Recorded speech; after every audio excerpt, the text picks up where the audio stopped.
से हमर हम ऊपर जे अछन हम ताको कथा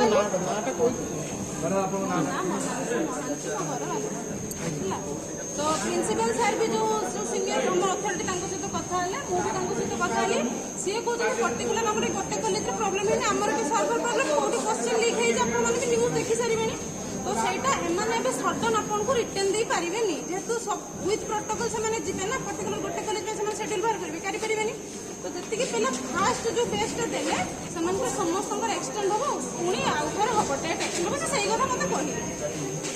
तबे हम जानबो केम मेल छाडीबे हमको सेटा पूरा नोटिस बाहरिबो ना आज बार करियो तो आज को जान परीक्षा देनी अब मते उडे रिटर्न आपन लेखा दियंतु आपन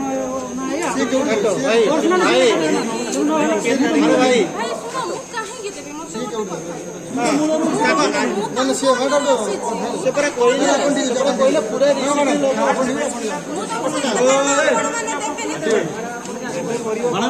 आपन सर्वर ठीक हे गेला नेटवर्क ठीक है नेटवर्क सेठी से बाहर बस्तु अरे रू आमे कथा बा ना काई तुम पार्टी करतो हमर 3 दिन हेरान जदी नेटवर्क ठीक करी होनी एकर आधा घंटा केमती हे पारि डाटा नेटवर्क हे पारि